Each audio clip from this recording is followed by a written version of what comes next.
Hello students, how are you all. स्वागत है आप सभी का टॉपर्स टॉक विद अनअकैडमी के अंदर। मेरा नाम है विवेक सोनी और मैं आरपीएससी के ऊपर इंग्लिश पढ़ाता हूँ। आज हमारे सामने जो शख्सियत मौजूद है वो है शाहबाज खान जी। इनको किसी इंट्रोडक्शन की ज़रूरत नहीं है, क्योंकि आरपीएससी का जो एग्ज़ाम है, एलडीसी वाला जो एग्ज़ाम था, आरएसएम एसएसबी वाला, उसमें काफ़ी अच्छी रैंक इन्होंने हासिल की है। और अपनी पढ़ाई के बूते, अपनी मेहनत के बूते बताया है कि जब आप मेहनत करते हैं तो कोई भी लक्ष्य आपका बड़ा नहीं होता, आप हर लक्ष्य को अचीव कर सकते हैं। तो आइए मिलते हैं शाहबाज खान जी से और पूछते हैं इनका एक्सपीरियंस कैसा रहा और कैसे इन्होंने तैयारी को अंजाम दिया। शाहबाज जी, अपने बारे में कुछ बताइए कि प्राथमिक एजुकेशन आपकी कहाँ हुई है, कहाँ से आप बिलोंग करते हैं, कैसे कैसे आपने पढ़ाई की, पारिवारिक माहौल कैसा है, सारी कुछ बातें। थैंक यू जी। मेरी शुरुआती पढ़ाई अपने गांव में ही हुई है। पहले मैं अपने गांव के बारे में बता देता हूँ। जी। मेरा गांव छोटा सा है। ताल छापर के बारे में आप सब सुनते हैं, लेकिन उसके बड़ीहारा नाम से मेरा गांव है। ओके। तहसील और चूरू जिले से बिलोंग करता हूँ। जी। थोड़ा सा इतिहास बता देता हूँ गांव का। द्रोणाचार्य जी जो थे गुरु जी, उनके क्षेत्र में आता था, तो द्रोणपुर भी कहलाता था किसी समय में। जी। और तो मैंने अपनी सारी पढ़ाई वहीं से की। शुरुआत से 10th तक तो वहीं थी, लेकिन उसके बाद साइंस नहीं थी, तो मुझे रतनगढ़ जाना पड़ा। 11th-12th की फिर वहीं से गवर्नमेंट कॉलेज से मैंने कॉलेज कंप्लीट की अपनी। और उसके बाद बीएड करने लगा। बीएड के दौरान मैंने अपनी प्रिपरेशन भी शुरू कर दी कंपटीशन की। और उस दौरान मैंने एसएससी से शुरुआत की थी और काफ़ी नज़दीक पहुंच गया था, लेकिन एसएससी को छोड़कर फिर रीट की तरफ आ गया। रीट में बहुत छोटे से अंतराल से मैं रह गया था। हालांकि मेरा फर्स्ट अटेम्प्ट था, मेरी बीएड भी कंप्लीट हुई नहीं थी, लेकिन ये था कि हो जाएगा सिलेक्शन, लेकिन हुआ नहीं। 1.03% अभी भी याद है मुझे। उसके बाद ये हमारा एग्ज़ाम जो एलडीसी का था, आरएसएसबी के द्वारा, उसके अंदर मैंने रिटर्न क्लियर कर लिया था। मुझे ऐसा लगता था ये एग्ज़ाम देते ही। तो टाइपिंग की तैयारी शुरू कर दी। लगभग 1 साल बाद टाइपिंग का एग्ज़ाम हुआ और उसके लगभग 1 साल बाद ज्वाइनिंग दी। बहुत अच्छे। और परिवार का तो बहुत ज़्यादा सहयोग रहा ही रहा। अगर वो कोऑपरेट नहीं करते तो मुझे नहीं लगता कि मैं यहाँ तक पहुँच पाता। शायद दूसरे जो मेरे क्षेत्र के लोग हैं, उनकी तरह मैं भी अरब में या कहीं दूर कुछ कर रहा होता। अपने परिवार के बारे में बताइए कि आपके फादर क्या करते हैं, मदर क्या करती हैं, और आपके कोई छोटे भाई बहन है या फिर वो भी पढ़ाई कर रहे हैं या फिर सिर्फ आप अकेले हैं। कुछ बताइए अपनी पारिवारिक पृष्ठभूमि के बारे जी, मेरे दादाजी पुलिस ऑफिसर थे। पिताजी अरब के अंदर अपना काम करते थे, अब यहीं पर बिजनेस शुरू कर दिया है। पहले ताऊ जी अकेले कर रहे थे, अब पापा जी और ताऊ जी दोनों संभालते हैं। मम्मी वैसे गृहिणी है, लेकिन उनका ही सबसे ज़्यादा कंट्रोल रहा है हम पर। और मेरे 3 छोटे भाई और एक बहन भी है, सभी पढ़ाई कर रहे हैं। जो छोटा भाई है वो कंपटीशन की भी तैयारी धीरे धीरे करने लगा है। में। और बताइए अपने गांव के बारे में कि आपकी स्कूलिंग कहाँ से हुई, हिंदी मीडियम से हुई है कि इंग्लिश मीडियम से हुई है, कौन सा बोर्ड था, कैसे थे आप पढ़ाई के अंदर सारी। ये पूरा राजस्थान बोर्ड ही रहा है और हिंदी मीडियम मेरा रहा। मैं पढ़ाई में बहुत ज़्यादा अच्छा तो नहीं कह सकते, लेकिन ठीक था हमेशा से। टॉप 10 में तो रह ही जाता था अपनी क्लास के अंदर, और बोर्ड में भी मैंने अच्छे अंक हासिल किए। क्या बात है। जब आप बाहर कहीं जाते हैं तो होता है ना कि कई कई बार हम अट्रैक्शन के चक्कर में आ जाते हैं कि यार चलो बाहर है, थोड़ा घूम फिर लेते हैं। आपकी पढ़ाई कहाँ पे हुई, आपने घर पे रह के ही पढ़ाई की, आप कहीं बाहर निकले थे कि चलो यार जयपुर चलते हैं, वहाँ अच्छी पढ़ाई होती है, कोचिंग इंस्टीट्यूट अच्छे हैं। तो कैसे पढ़ाई की आपने, घर पे रह के की या बाहर की, और किसी कोचिंग का सहारा लिया या सेल्फ स्टडी। जी, कभी बाहर जाने का तो मौका ही नहीं मिला। बाहर तो अब ज्वाइनिंग ही दूर आ गई, वो तो अलग बात है। बाकी सारी पढ़ाई घर पे ही हुई। पहले गांव में ही थी 10वीं तक तो स्कूल, फिर तहसील रतनगढ़ जो पड़ती है उसके अंदर 12वीं तक थी, कॉलेज भी वही थी। तो घर से अप डाउन होता रहता था। जब कंपटीशन की तैयारी की बारी आई तो कई बार मैं सोचा करता था कि मुझे भी बाहर जाना चाहिए जैसे लोग जाते हैं। जब लोगों का बाहर रहकर कोचिंग में 5-5 साल तैयारी करके भी कुछ नहीं हो पा रहा है, तो मेरा फिर घर बैठे क्या होगा, कुछ नहीं होना। कई बार ख्याल आते थे ऐसे, लेकिन ठीक है, हो गई तैयारी, बिल्कुल बिल्कुल। थोड़ी मेहनत। आपने कैसे अपनी तैयारी को अंजाम दिया, मतलब जैसा कि आप बता रहे हैं कि आपने पहले एसएससी के तरफ गए थे आप, फिर रीट की तरफ गए कि यार, फिर उसमें सिलेक्शन नहीं हुआ तो आपके सामने एग्जाम था, आपने सोचा कि चलो तैयारी करते हैं।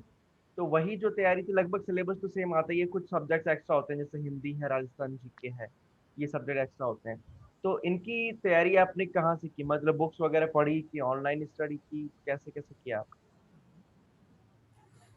मैंने शुरुआत मेरी जो तैयारी की थी छोटी मोटी, हालांकि उस समय मैं नहीं कह सकता कि मैं तैयारी कर रहा था। 12th के बाद एनडीए में जाने की इच्छा थी। मेरे एक ताऊ जी के लड़के भैया हैं, वो फौजी हैं, हम्म। तो एक फौज का जुनून था कि जाएंगे तो वहां जाएंगे। दादाजी ऑलरेडी लेकिन पुलिस एनडीए, में है तो दादाजी ऑलरेडी पुलिस में है तो वो चीज बनती है कि हाँ चलो। जी। और लेकिन उधर नहीं जा पाया। उसके बाद बीएससी जैसे ही कंप्लीट की, एसएससी के अंदर तो 4 ही सब्जेक्ट होते हैं प्री के अंदर, जी। इंग्लिश, गणित, रीजनिंग और जीके। हम्म, जीके के लिए मैंने काफी ज्यादा तैयारी की, लेकिन जीके की तैयारी कभी अच्छे से हो नहीं पाई, हम्म। या ये कह सकते हैं कि जीके में ज्यादा अच्छे मार्क्स बन ही नहीं पाते हैं। एरिया काफी बाकी वास्ट। गणित, जी, एरिया वास्ट है जीके का। जीके का एरिया मैं काफी समझा। वास्ट है, मतलब हाँ, बहुत ज्यादा वास्ट। सिलेबस ज्यादा है। इसको आप कवर करना चाहते हैं लेकिन कवर हो नहीं पाता। इससे अच्छा है कि आप जो दूसरे सब्जेक्ट है उन पे ज्यादा फोकस करें, जैसे इंग्लिश है, रीजनिंग है, गणित है। गणित और रीजनिंग, ये दो सब्जेक्ट तो ऐसे हैं कि इनमें आप लगभग पूरे मार्क्स ला सकते हैं, बिल्कुल। और इंग्लिश में भी काफी हद तक ला सकते हैं। जीके के अंदर भी जो साइंस का पोर्शन है हम्म। उसको आप जल्दी से कवर कर सकते हैं, करंट अफेयर कवर कर सकते हैं। और कुछ जो जीके, स्टैटिक जीके है, उनमें से कुछ क्वेश्चन इतने कॉमन होते हैं कि कोई भी कर लेता है, तो ऐसे करके आप अच्छे मार्क्स ले सकते हैं। हम्म। तो मैथ के लिए मैंने कोई स्पेशल तैयारी मुझे नहीं करनी पड़ी। इसके लिए मैंने पिछले जो पेपर थे एसएससी के वो निकाले, और सेम रीजनिंग के लिए स्ट्रेटजी अपनाई। लेकिन इंग्लिश के लिए इतना आसान नहीं था, लुसेंट मुझे पढ़नी पड़ी। और जीके के लिए मैंने बहुत सारी किताबें पढ़ी, पिछले पेपर्स देखे, उनको नोटबुक में नोट किया क्वेश्चंस को, और उनको बार बार पढ़ा। इस तरह से मैं एसएससी में काफ़ी करीब पहुंचा, लेकिन फिर एसएससी से दिलचस्पी हट गई। उसके बाद जैसे कि आपने रीट का जिक्र किया, तो रीट के लिए भी कुछ ऐसी स्ट्रेटजी अपनाई। रीट के लिए सबसे पहले तो सिलेबस, इसको मैंने बहुत ध्यान से देखा। देखिए, हमारे कंपटीशन में दो ही चीजें हैं जिनको हमें बहुत ध्यान से देखने की जरूरत है, एक सिलेबस, एक पिछले साल के पेपर।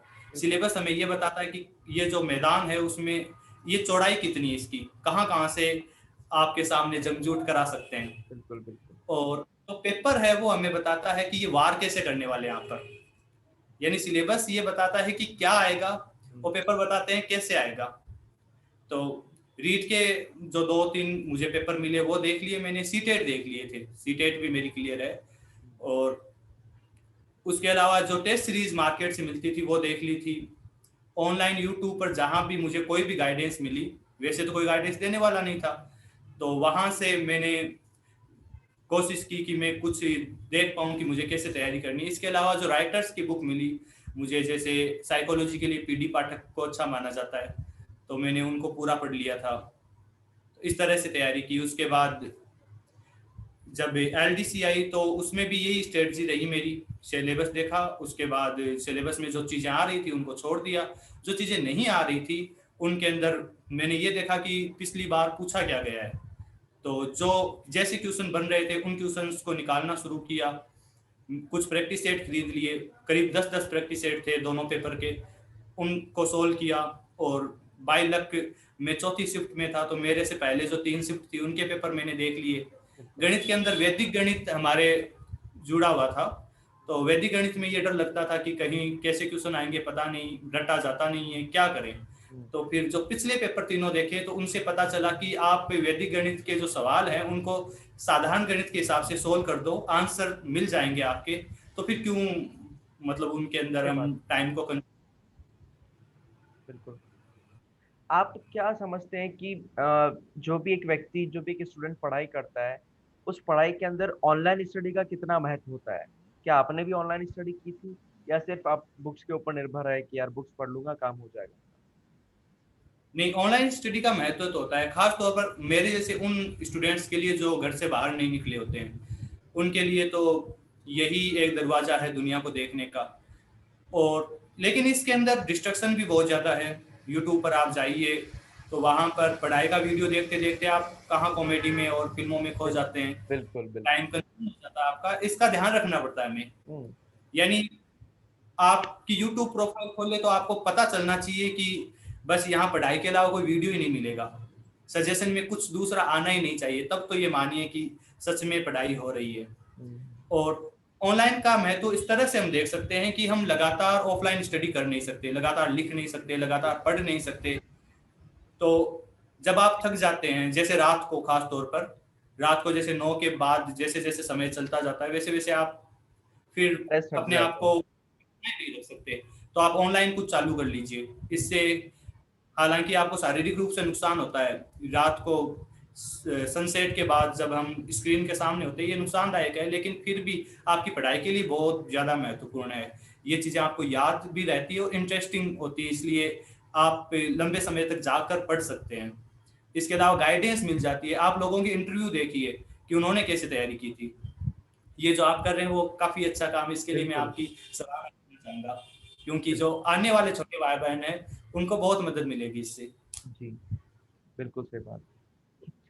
टेस्ट सीरीज का कितना योगदान रहता है एक छात्र के सिलेक्शन के लिए?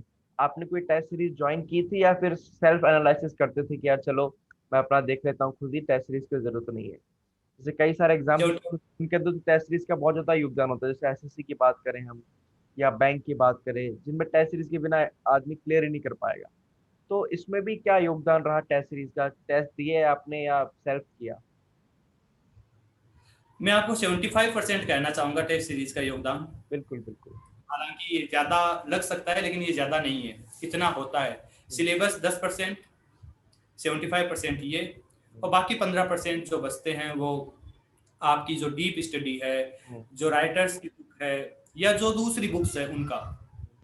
जब आप टेस्ट सीरीज में टेस्ट अटेम्प्ट करते हैं, क्वेश्चंस अटेम्प्ट करते हैं, तो आपको पता चलता है कि आपको आता कितना है।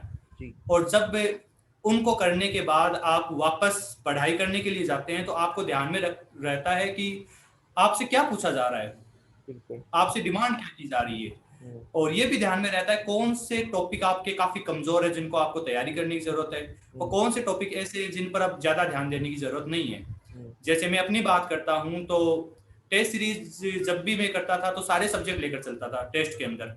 जी तो उसके अंदर मेरे मैथ के क्वेश्चन 50 में से 49, 48, 50 राइट हो जाते थे। तो मैं फिर वापस गणित की बुक नहीं उठाता था, क्योंकि टाइम कंज्यूम करने में कोई फायदा नहीं है। हम्म, जबकि दूसरे जो सब्जेक्ट है जैसे जीके है उसमें काफी सारे क्वेश्चंस गलत हो जाते थे। हम्म, तो फिर मैं उसके अंदर ध्यान देता था कि कैसे क्वेश्चन गलत हो रहे हैं और किन क्वेश्चंस को मैं सही कर सकता हूँ, सारों को तो नहीं कर सकता। हम्म, जीके में मैं चाहे कितनी भी मेहनत कर लूँ, मुझे साबित तो करना नहीं है, सफल होना है। हम्म, तो मैं ये साबित करके क्या करूँ कि मैंने जीके में बहुत अच्छे मार्क्स लिए हैं, मुझे तो ये सफलता हासिल करनी है कि ओवरऑल मेरे अच्छे मार्क्स होने चाहिए। तो जीके में वो क्षेत्र जहाँ पर आसानी से मार्क्स और गेन किए जा सकते थे वो मैंने तैयार किए। इसके अलावा टेस्ट सीरीज आपकी लापरवाहियों को कम करती है। जब भी आप कंपटीशन देते हैं तो अक्सर हम ये सुनते हैं कि मैं एक क्वेश्चन और ठीक कर लेता तो शायद मेरा सिलेक्शन हो जाता। मेरे 4 क्वेश्चन तो बस सिली मिस्टेक के कारण गलत हो गए। तो ये सिली मिस्टेक, ये शायद, इनको हम टेस्ट सीरीज से हटा सकते हैं। एक तरह से ये आपको पहले कॉन्फिडेंस दे देती है कि आप कहाँ तक पहुंच गए हो, बिल्कुल सही आपका बात खुद है। से युद्ध भूमि में जाने से पहले जो तलवारों का अभ्यास किया जाता है वही टेस्ट सीरीज करवाती है आपको, कि आपके पास जो अस्त्र शस्त्र है उनको जांच लो कि भाई सही चल तो रहे ना, नहीं आप युद्ध भूमि में जाओ और सीधे वहां पे शहीद हो जाओ। वो चीज है। युद्धाभ्यास बहुत जरूरी है। बिल्कुल बिल्कुल बिल्कुल। तो बहुत अच्छा लगा शाहबाज जी आपसे मिलके। अगली कड़ी में हम आपसे जानेंगे कि आपने जो स्ट्रेटेजी बनाई थी अलग अलग सब्जेक्ट्स के लिए, जैसे इंग्लिश है, मैथ्स है, टाइपिंग के लिए, कैसे कैसे आपने रणनीति बनाई, कैसे अपना अभ्यास किया और कैसे इतने अच्छे मार्क्स आ पाए। तो अगली कड़ी में मिलते हैं आपसे। तब तक के लिए धन्यवाद, और धन्यवाद हमारे सारे व्यूअर्स को जो हमारे साथ अभी तक बने रहे।